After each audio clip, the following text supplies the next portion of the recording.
Hey everybody, welcome to another episode of Courtside with Beilinson Tennis. As always, joined by my co-host and Hall of Famer, Steve Flink, and we have the privilege of a returning guest, the second time to this podcast, esteemed author and reporter, Christopher Clarey. Chris, you know why you're here. We're going to be talking about your book on Rafa. It's called The Warrior, Rafael Nadal and His Kingdom of Clay. So thanks for coming I'm on. delighted to be here. This is great to be Yeah. with you guys again. Yeah, I mean the funny thing that I thought, and it was obviously strategic from you or your team, was in Europe you released it, I believe, a little bit later than you did in the States, and it was just before the French Open. And if all the listeners remember, we had the big celebration of Rafa, which was awesome. It needed to be done that way because the previous year it was kind of little herky jerky, I guess is the best way to say it, but it was done right this year, and the timing was perfect for the release of your book at that time. Yeah, I guess you never can know. These things are 6, 7 months out, as Steve knows very well from the books that he's written. Even more than that, really. And we made a decision to delay a year, and I think it was the right decision ultimately because a lot was uncertain uh, the year before, and it would have appeared at Roland Garros 24.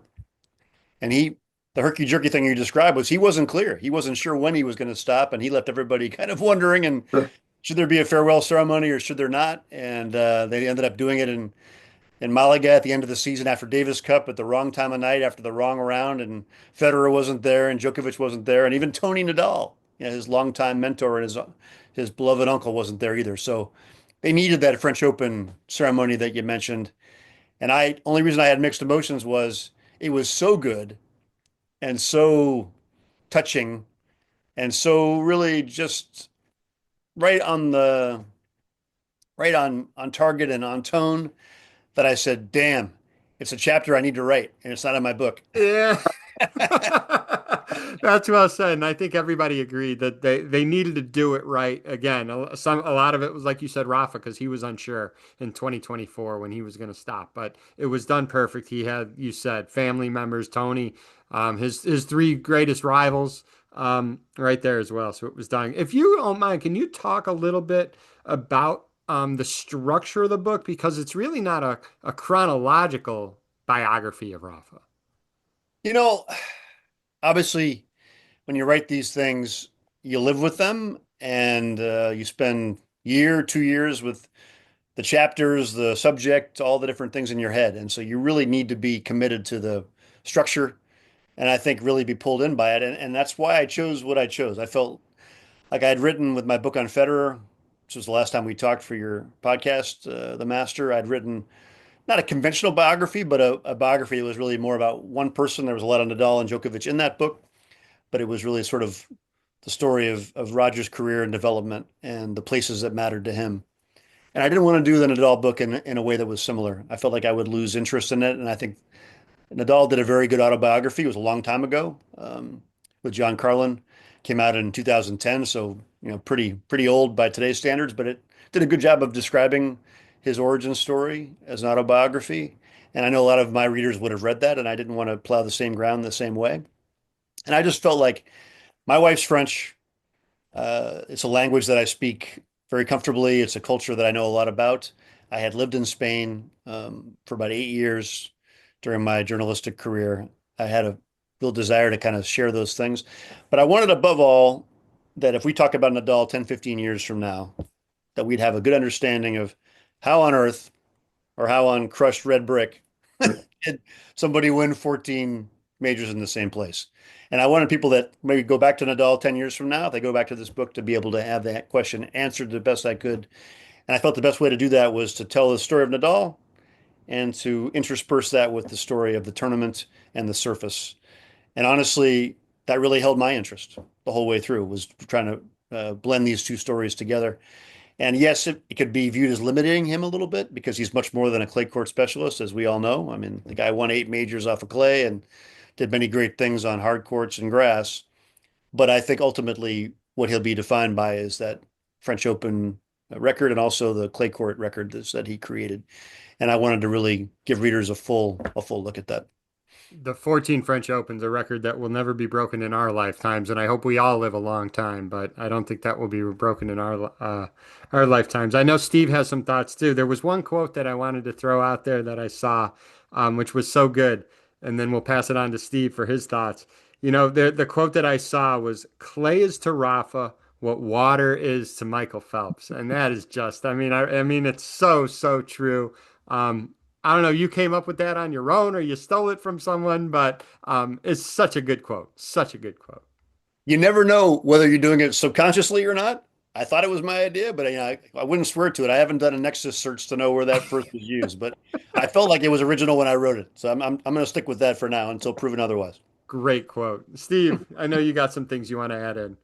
Yeah, Chris, first of all, obviously, I enjoyed the book immensely. As I told you when we were at Wimbledon together a couple months ago, how much time did you take? There was a very important chapter about the history of Roland Garros and the Four Musketeers, and that gave it an historical perspective that I thought added a very important dimension. How much time did you? I sense you might have had to spend more time on that in some ways than in some of the other chapters related directly to Rafa and the French and his accomplishments. Talk about how you went about that part of the book.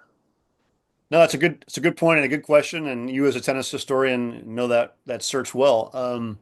Yeah, I think that was definitely more time consuming for me, but in a really good way because I was learning so much about this place I've spent so much time, but I really hadn't delved into a lot of that. And I imagine you had the same experience, maybe in a more profound way, with a little bit different generations in our careers.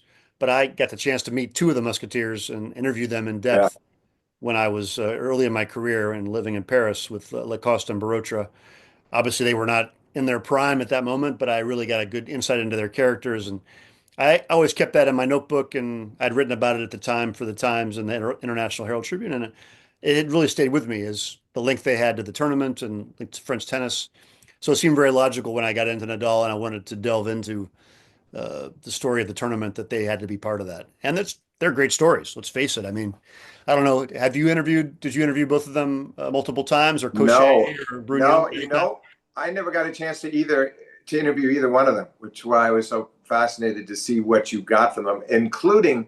I thought that the most enjoyable thing for me, and I'm going to read this quote, was from Lacoste talking about Tilden, and he told you he used to say that I want to take my racket and hit Lacoste over the head, referring to Tilden. I was not incredibly talented or robust, but I was an inventor.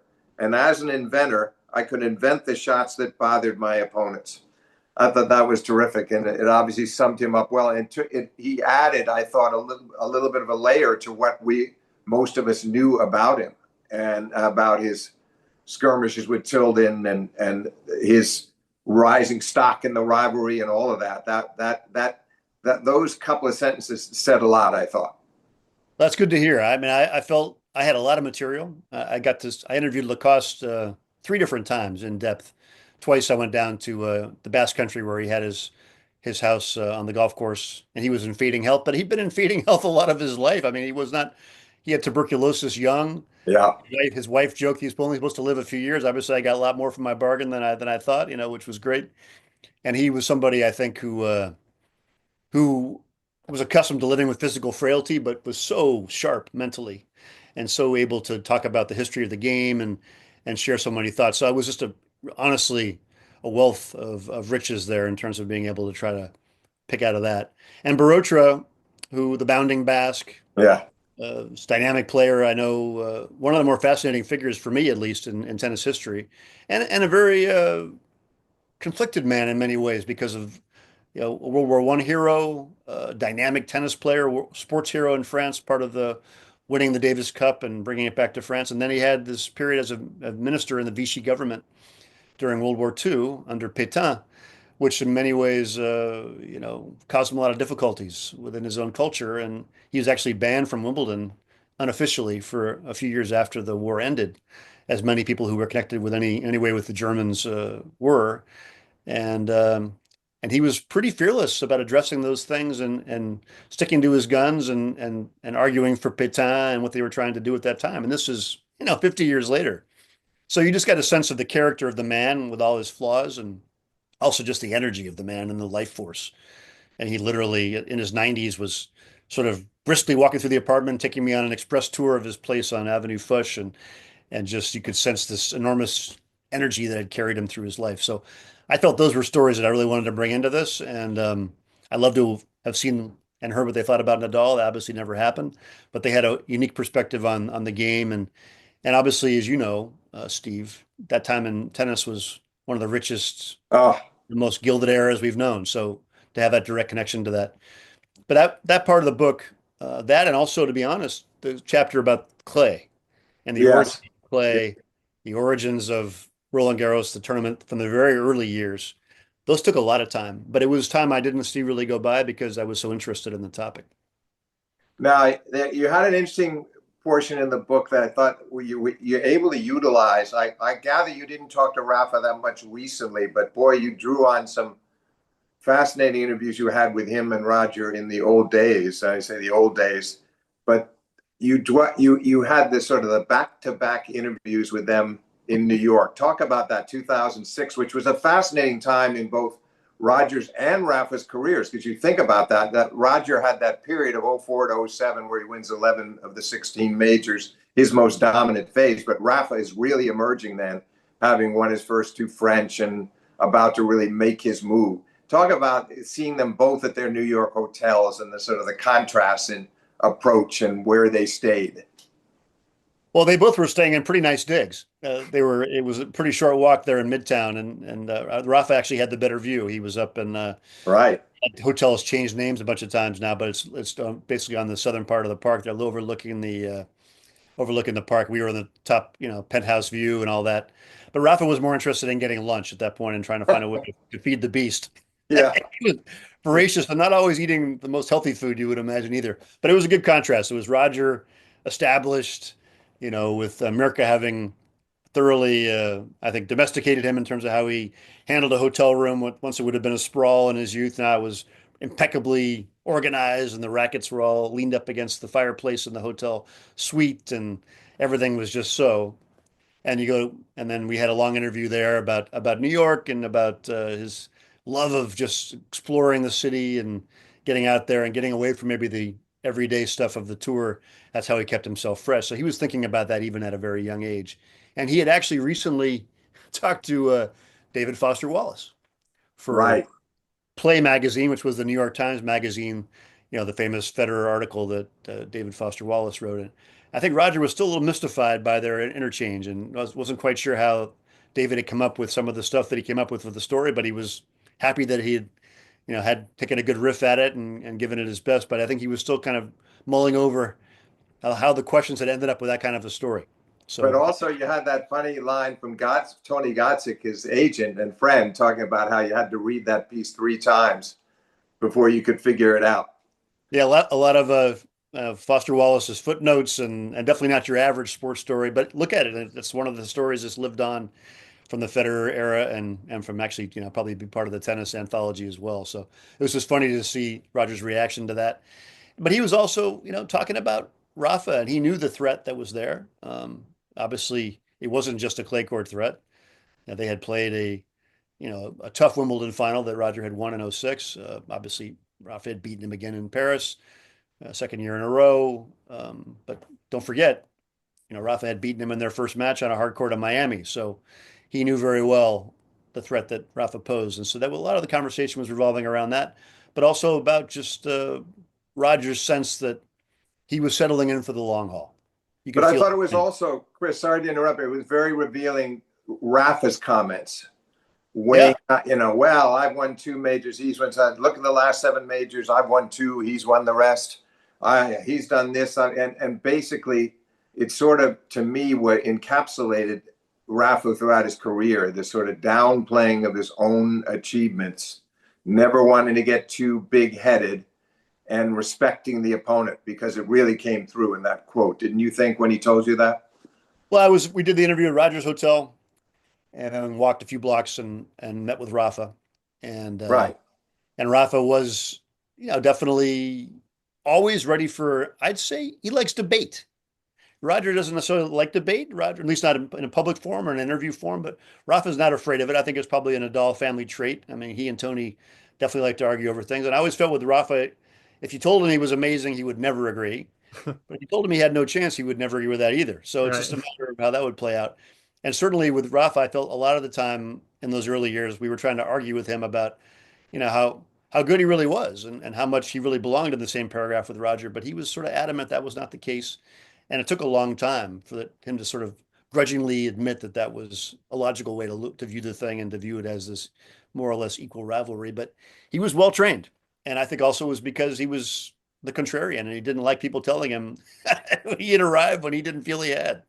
Yeah, but Chris, looking at other sports outside of tennis, when you look at Rafa's record of the 14, French Open titles, and you compare it to the other great records that there are in sports, and we've already talked about, Michael Phelps, there's Mark Spitz, there's track and field, there's wheelchair tennis players that have some extraordinary records that they hold. When you really take a look at what Rafa did, not only his clay court record, but again, the 14 French Open titles, can you rank that when you look at other sports and throughout history as being number one, if not number one, definitely top two or three? I thought about that a lot and had a lot of conversations about that. I mean, it's definitely on some short list there. It's got to be, but again, it can be hard to compare different sports. I mean, Rafa got a shot every year. Olympians like a Usain Bolt or a Phelps, it was every 4 years. You can count the Sometimes World multiple times in four Yeah, years, though. and right. And Phelps is racing in relays and Right. and getting all those medals because he's got the relay. You know, Rafa's playing on the clay. It's a very global sport and an individual sport. I personally, the thing I felt closest to was Phelps in a lot of ways, even though the analogy you mentioned at the beginning of the conversation is a good one, just about the way they experienced their best surface, if you will, or their best substance, if you will. But I think that sort of consistent commitment to each big event like that, and Phelps being able just to have that separation again and again and again, and to be so internally lit and just be so motivated intrinsically to be able to do that, and also I just to never really be satisfied. And it wasn't that, and I think also I covered Phelps a fair bit in my New York Times days, especially in the early years, and you sensed that Michael was aware of the medal count and it was important to him, but really it was about the moment at hand. And the thing about Rafa that became really clear to me as I researched this book and I talked to him, quite a bit in his later years as well, but not for the book directly. This is an independent project. But it just became very apparent that one of the reasons why it happened was because he was able to treat each year as a separate entity. And that sounds straightforward, but it really isn't. And when people are telling you, so how's it feel to go for that decima, the number 10? How do you feel about going for number 11? How does this year, how do you feel compared to 2 years ago or last year? There's always these things trying to take you out of that moment. And to me, Rafa was a master at being able to isolate the challenge and really, despite all the noise around him and all the increased focus on the overall title count, to treat each Roland Garros as a And separate. each match within Roland Garros, like you saw the relief he had after each match, how thrilled he was to win, whether it was the first round or whether it was the final. It's the consistency of how he approached, like you said, every single match, like gave it 110% every single ball. That's a mental feat. And I think it's really impressive to be able to separate those things. And honestly, it wasn't like he was going for Roland Garros number 11 or number 12. He was going for Roland Garros. That's it. And each year was its own challenge and its own thing. And he was absolutely right. And I know people have taken note and are probably trying to replicate that, but good luck. Yeah. Chris, it was interesting to me the other. You referred to my book at one stage in your book because I was closing my greatest matches of all time book, and suddenly the great 2012 Djokovic Nadal final at the Australian occurred, and I was able to squeeze it in the book. You mentioned that, and I just wanted to tell a story related to that. I think relates to your book, and that when I gave a copy of that book to Rafa at the U.S. Open the following year, obviously the cover was actually that Djokovic Nadal Australian final, and then I turned inside and I showed him a ranking list I'd done in the book. I ranked the matches in the back. I didn't want to make a big deal of that going through, but I ranked them in the back, and I had his Roger match at '08 at number one. And he's looking at the list, and he's smiling when he sees that it was number one. But then he turns to the cover immediately again. He says, "Yes, but this was a great match too." Now, that also, I think, said a lot about. I don't know how you feel about that, but I don't really think that's something Roger or Novak or a lot of other great players would have said. They might have needled me and said, "Why did you have to include that one? Because it was a painful loss." But he had an astonishing ability to find victory through defeat. I mean, he'd taken so many drubbings from Novak the previous year, 6 finals, and including the Wimbledon US Open finals, and some decisive losses in there. And now he had come close, and he was looking at that as a triumph. Didn't you hear a lot of that from him in different ways too, as you spoke to him through the years and for the book? Absolutely. And I think that, I mean, I remember that I was there that night. I forget if you were there too. I don't remember if you were there in Australia. You probably were. And I remember him having that same approach, even at, 3 in the morning, although we later learned before he came to the press conference, he was basically unconscious in the locker room and needed IVs to be able to get himself to be able to come in and talk to the press, which I didn't know until I researched the book. Marian Vita, Djokovic's coach, told me he was really worried about Rafa after that match. They'd sat through the ceremony and then they went back and Rafa basically collapsed. But I think even then Rafa was talking about it wasn't a victory, but it was a match that was full of hope for him, and he felt he had made a big step forward. And as he turned out, he was right. But it was not so easily apparent after all the frustrations, and that he'd had that chance, late in that match, as we both remember, with that opportunity to kind of hold the break up and take the match, and he wasn't able to do it, which is very un-Rafa like, not to seize the moment like that. But I think he did see uh, the bigger picture, and the bigger picture for him was when it's hard, it's good. When it's hard, it's I'm able to dig deep within myself and get the best out of myself. And it is very telling that he would sort of make that comment about a match he lost. But also, I feel like I read about this in the book too, Steve. The match when maybe he was at the summit of his art in some regards, the destruction of Roger in the '08 Roland Garros final, when Yeah. Roger only wins 4 games, and I Yeah. I thought Roger sort of choked and didn't play well, but I watched the match again. I'm not sure it was that at all. I think Rafa was just on a different plane and set the table obviously for that '08 final that Rafa was able to win at Wimbledon.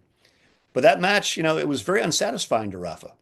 When you were there, it was very awkward and uncomfortable. Yeah. Talk And about he and, that. and he and Tony just didn't they didn't it just didn't fit their idea of what that kind of competition should be. And I think they were almost disappointed in that kind of a victory because it just didn't give them the difficulty and You're talking the about the adversity. '08 French Open final where Rafa Yeah, just rolled him.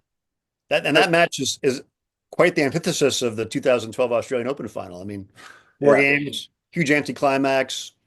Rafa wins, and I remember when he won. Usually Rafa was on the clay or on his back, on his knees, upright, trots to the net, shakes Roger's hand. It was like a second round victory sort of response. And it was because it just didn't feel right to Rafa, and it just didn't feel it wasn't hard enough for this victory. And so Yeah. And he that's what you liked had, it when he was Tony. challenged. Yeah, you quoted Tony on that, saying, it's there's more beautiful, more satisfying when it's hard.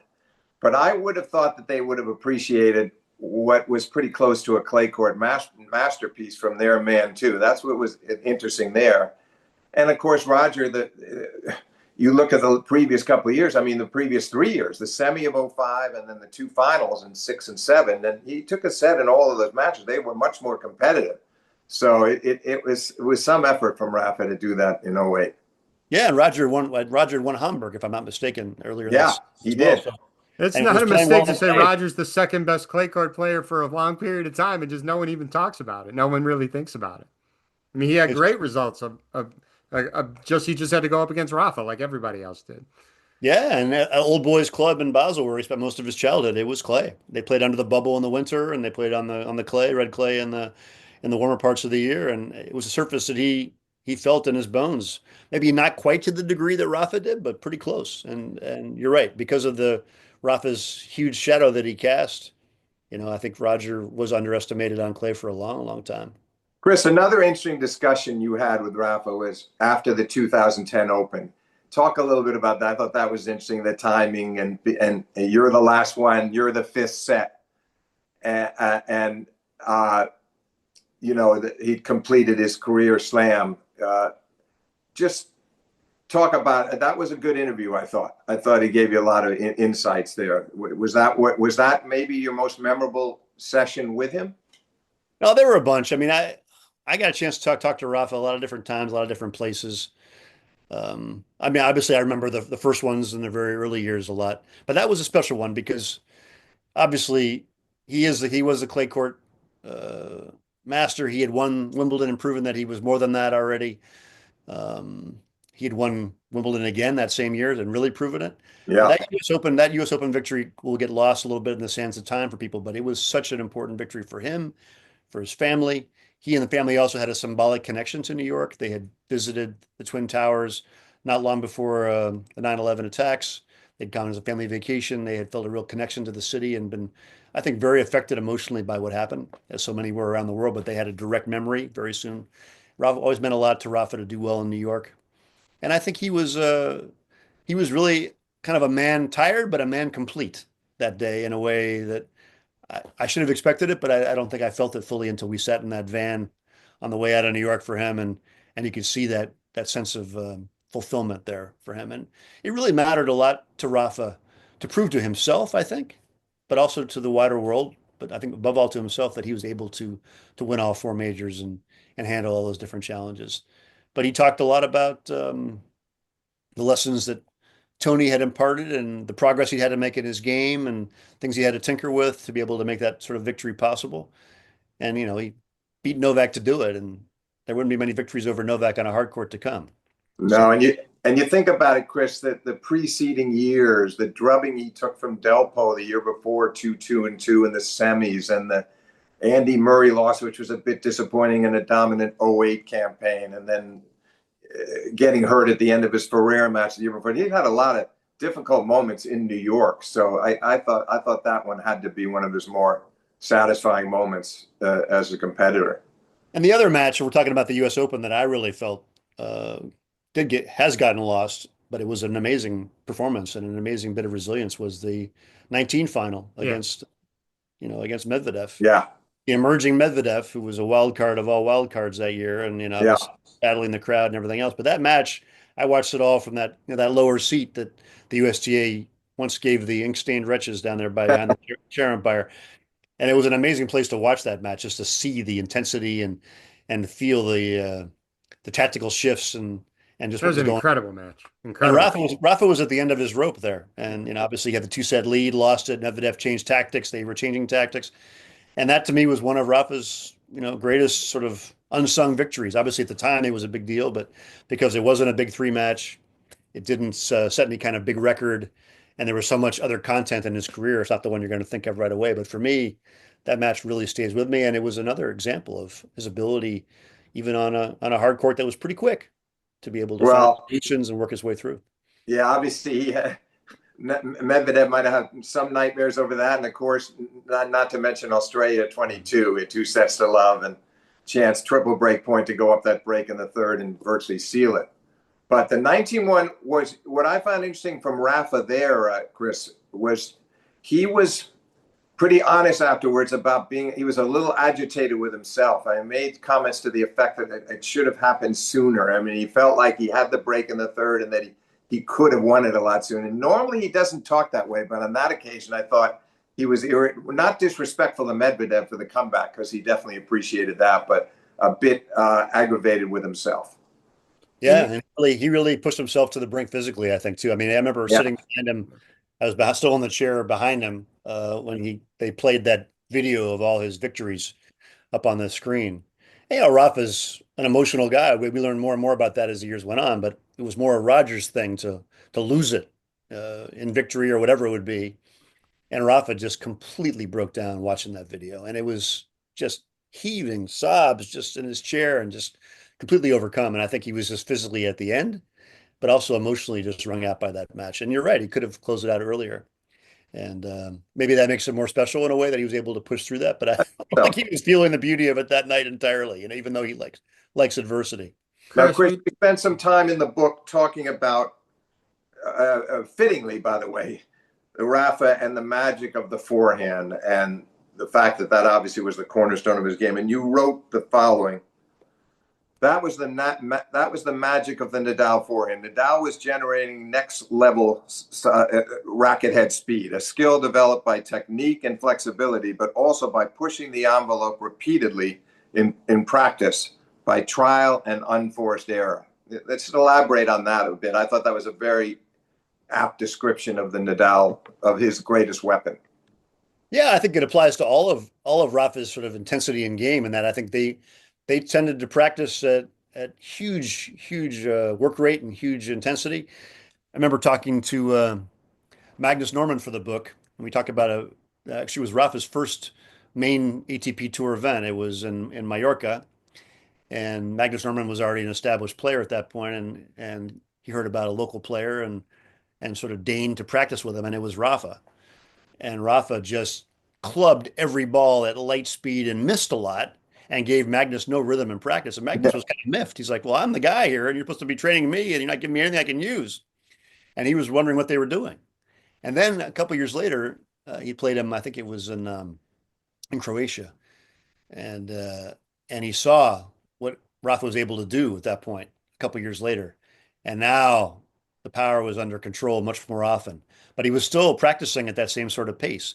And I think Magnus, who later became, as we know, a great coach and has his own academy in Sweden, sort of took that approach and said, "There's a lot of merit to that.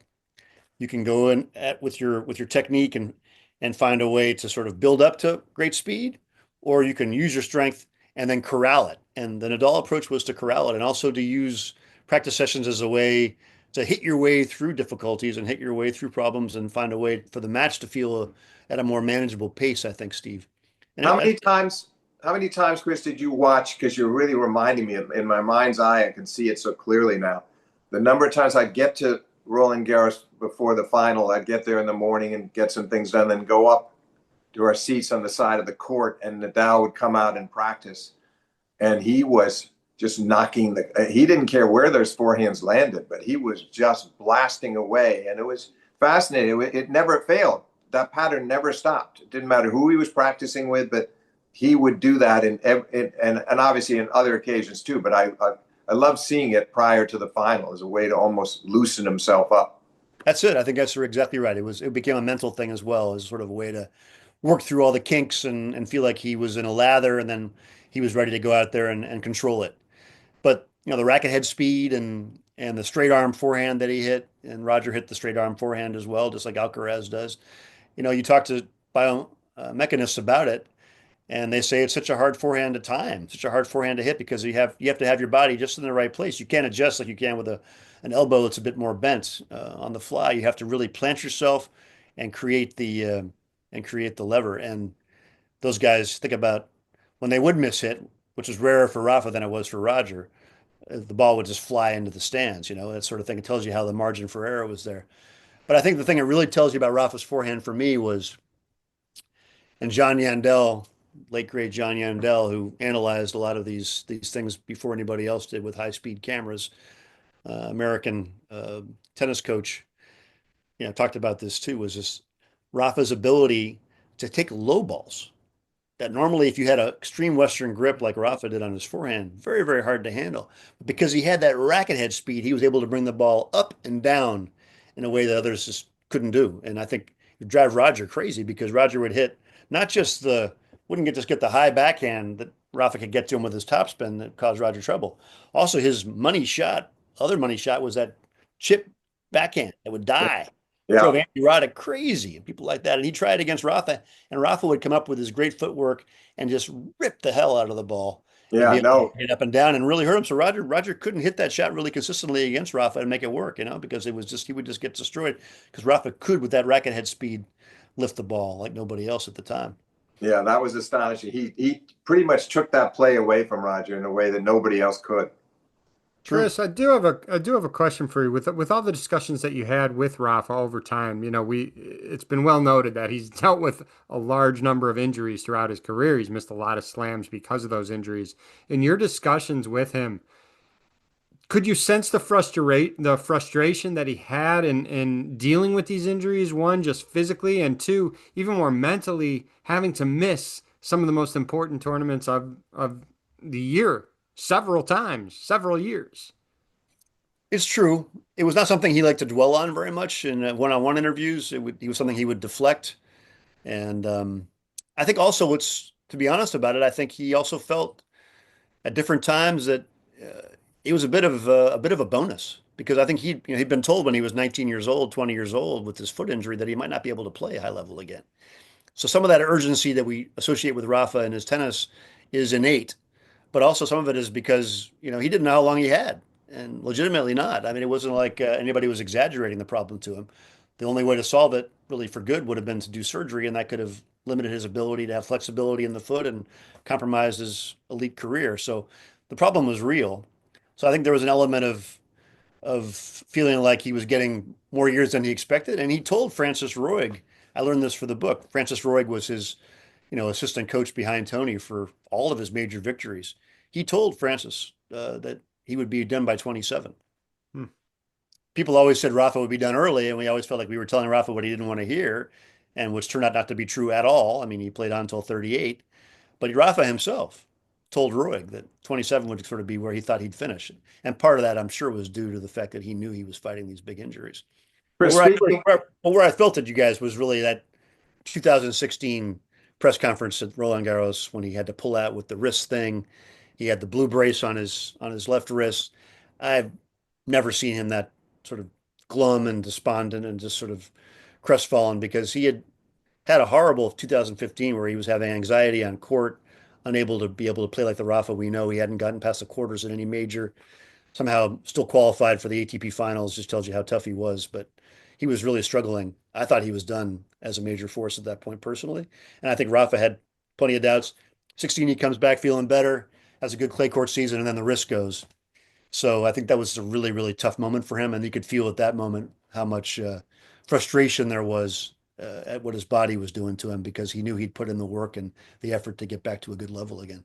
Chris, speaking of that, of coaching in that period in his career, you had some very interesting stuff from Moya about his arrival and what and his belief that Rafa could go on winning majors. And how crucial do you think that was, and how hard a decision do you think it was for him after relying on Uncle Tony his whole life to bring in Moya, even as well as he knew him, even though they were good friends? As a professional decision, how tough do you think it was? And elaborate a little bit about what you wrote about in the book regarding Moya. Yeah, I think it was a huge decision. In Rafa fashion, it was done kind of in a closed circle still. I mean, he didn't go far afield for his expertise or coaching. There was no Novak Djokovic approach where you'd hire all the greats of the past at different times and work with them and kind of suck the knowledge out of them and then move on. Rafa, keep it close and keep it tight in the Mallorcan circle. And Moya, obviously, being from Palma and being his biggest influence as a youngster, as a player, it was not a stretch to see Carlos getting involved. But that bond with Tony was so elemental. And honestly, it took, I think, those two very tough seasons of 15 and 16, even though Rafa had the good Olympics in Rio in 16, I think he needed to go through some really hard times to be able to feel like he was going to bring somebody else into the fold. And even when he brought him in, Steve, if you remember, it was supposed to be a kind of a co-coaching thing. Uh, Right, right. and then Tony spills the beans because of obviously some frustration and miscommunication before he's even told Rafa that it's going to be his last season. He Yeah. spills the beans at a coaching conference early in 17 and definitely you could see how painful it was for both of them to kind of make that move. But I think it was essential. I think that's what allowed Rafa to really. I know he had a good year in 17, obviously resurgent year, but Moya was already in the picture then, and I think had changed the dialogue and changed the equation. And Carlos was very analytical, much more into the numbers and analytics. I know that he was very focused from an early stage of their connection as a coach on the rally length, for example. He wanted Rafa to play shorter points. It was something he kept hammering home. He used a lot more of the analysis of opponents on a scientific level than maybe Tony had in the past. But I think above all, it was just a different voice, closer in age, somebody who had been through his own struggles as a player and could directly relate to what Rafa was going through. And that connection really helped him. And let's face it, he had a lot more left in him, didn't he? I mean, He 17, sure 18, did. 19, 20, Yeah. all left of it. And a lot of that has to do with Moya, I'm sure. So we're going around 40 minutes now, and I want to be cognizant of your time, Chris. I do have a question that has nothing to do with Rafa near the end, but before we get to that, I want to know, Steve, if you wanted to cover anything else regarding this book, any other questions you have with Chris before we wrap up. No, just quickly on a couple of. There was a great quote that you got from Mary Carrillo, Chris, and I want you to comment on this. And it was when you saw it was after he won his first French, and she was over there calling the match, and you quote her saying about Rafa, people say he dreams with his feet on the ground. I thought that was one of the gems. You know, is a short, punchy quote, and she said he knows he belongs, but it was classic Mary, but it was very insightful. Yeah, classic Murray, and so early, right? So early as well to have that sense Yeah, of the So youngster like early. yeah, and as it turned out, that does sum him up all the way through, and also because Rafa is a fairly consistent force, and there are changes, of course, changes in the coaching, changes in the way he plays the game in terms of the way he returns serve or takes the ball a little bit earlier, tinkers with his serve, but there's a lot of consistency to the Rafa approach, and he was really kind of a fully formed mental force at 18, 19, which you cannot say about Novak or you cannot say about Roger, certainly right. not. And not about Murray, but probably about, maybe you saw Borg.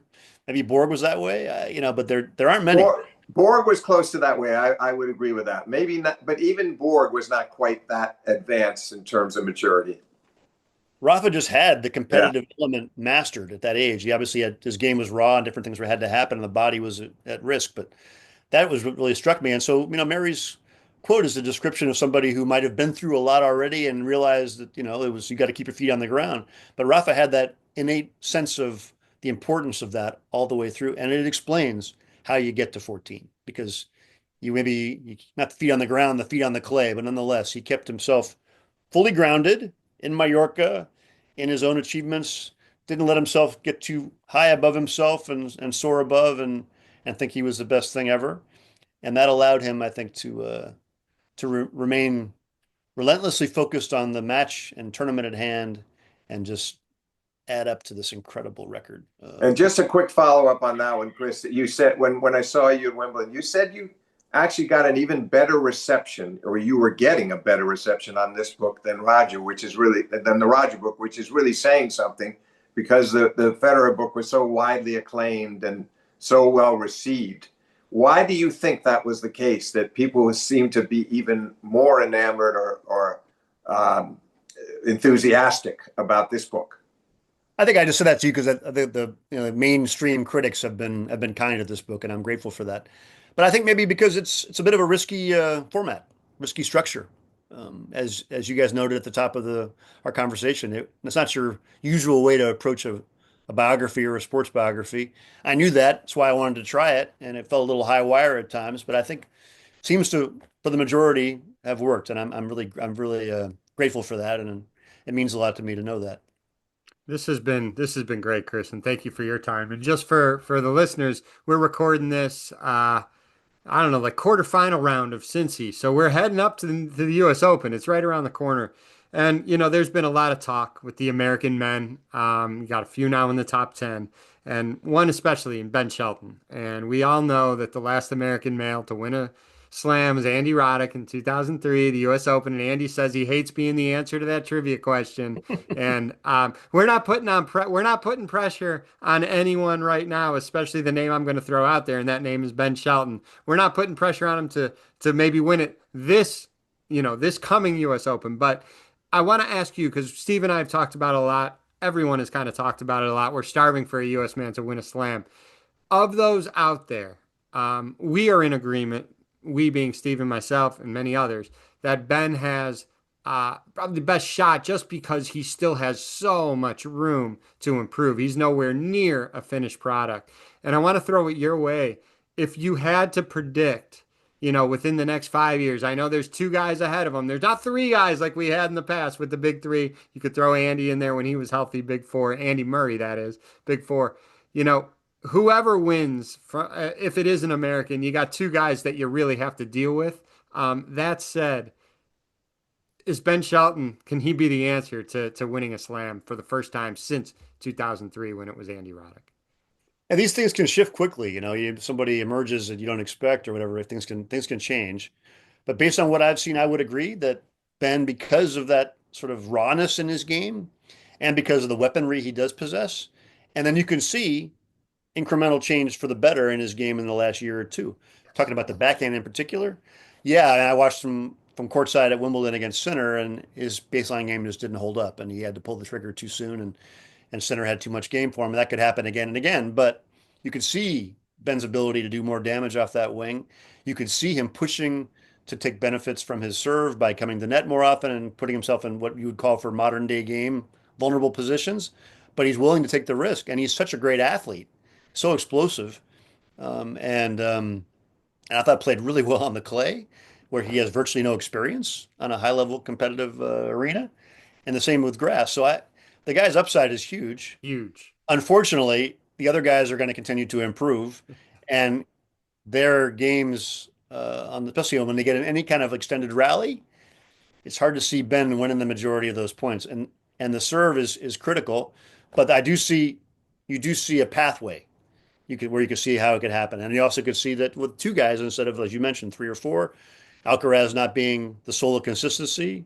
You can see him losing, only having to get past one of those guys, not two. And you could see you could see a guy like Ben being 20% better 2 or 3 years from now. But it's going to take all he's got. And I guess the good thing for someone like Ben is you can see how hardwired he is competitively.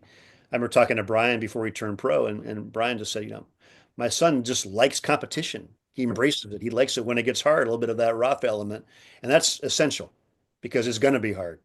And unless something happens to Center with injury or Alcaraz somehow loses his mojo, these guys are going to be, the level you're going to have to match to be able to win a major. So, but I think you're right. I think of the guys we can see right now.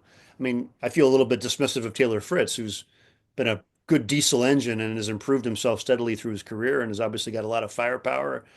But I just don't think he has quite the athletic upside that Ben does. Chris, I appreciate you coming on again and spending time with us. This is a privilege for us, and best of luck with all your projects going forward. We really appreciate it. Thanks so much. My respect to your podcast and to Steve too, also for all his work over the years, illuminating the history of the game. It's a gift. So great to be with you guys. Amen. Thanks, everyone.